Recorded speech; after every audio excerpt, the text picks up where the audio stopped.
Hi ప్రైజ్లో నా పేరు Anand. Welcome to the scripture together YouTube channel. ఈరోజు మనం పేతురు రాసిన 2వ పత్రిక 3వ అధ్యాయాన్ని కలిసి చదువుకుందాము. మీ దగ్గర బైబిల్స్ ఉన్నట్లయితే దయచేసి వాటిని తెచ్చావండి. ఒకవేళ లేనట్లయితే స్క్రీన్ మీద వాక్యం వస్తుంది, దాన్ని చూసి అయినా చదవాల్సిందిగా కోరుచున్నాను. ప్రియులారా, ఈ 2వ పత్రిక మీకిప్పుడు వ్రాయుచున్నాను.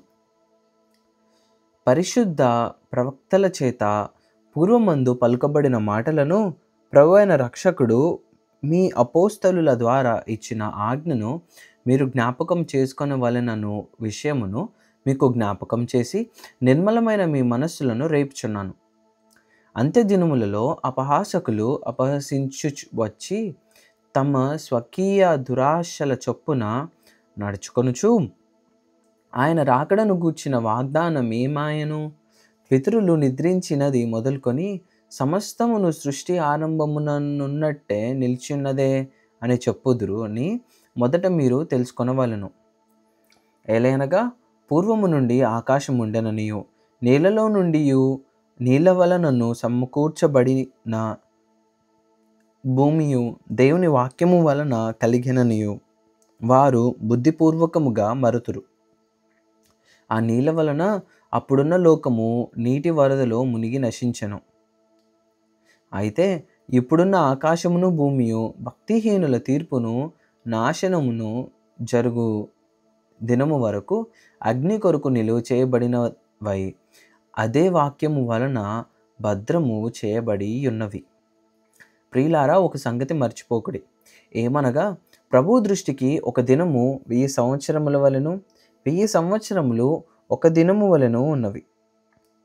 కొందరు ఆలస్యముని ఎంచునట్లు ప్రభువు తన వాగ్దానమును గూర్చి ఆలస్యము చేయువాడు కాడు గాని ఎవడును నశింపవలెనని ఇచ్చయింపక అందరూ మారు మనసు పొందవలెనని కోరుచు మీ ఎడల దీర్ఘశాంతము గలవాడై ఉన్నాడు.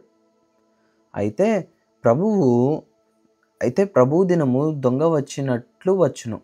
ఆ దినమున ఆకాశములు మహాధ్వనితో గతించిపోవును, పంచభూతములు మిక్కటమైన వేండ్రముతో లయమైపోవును, భూమియు దాని మీదనున్న కృత్యములను కాలిపోవును. ఇవన్నీ ఇట్లు పోవునవి గనుక ఆకాశములు రవులుకొని లయమైపోవునట్టియు పంచభూతములు మహావేంద్రముతో కరిగిపోవునట్టియు దేవుని దినపు రాకడ కొరకు కనిపెట్టుచు దానిని ఆకాశముతో ఆపేక్షించుచు మీరు పరిశుద్ధమైన ప్రవక్తనతోనూ భక్తితోనూ ఎంతో జాగ్రత్త గలవారై ఉండవలెను. అయినను మనమాయన వాగ్దానమును బట్టి క్రొత్త ఆకాశముల కొరకును క్రొత్త భూమి కొరకును కనిపెట్టుచున్నాము. వాటి యందు నీతి నివసించును.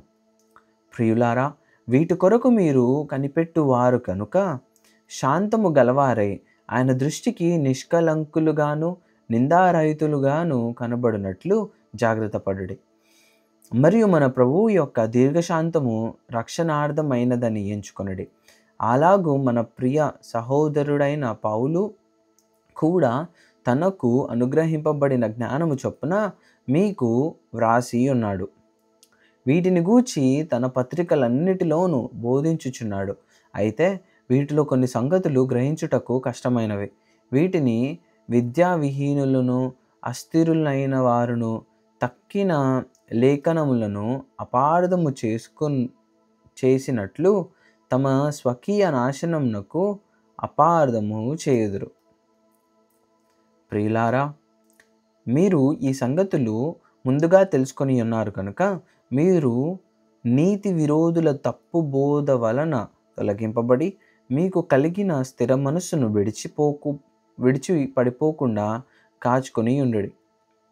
మన ప్రభువును రక్షకుడునైన యేసుక్రీస్తు అనుగ్రహించు కృపయందును జ్ఞానమందును అభివృద్ధి పొందుడి.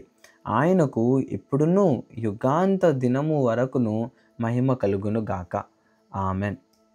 దేవుడిచ్చిన వాక్యము దీవించును గాక. ఆమెన్.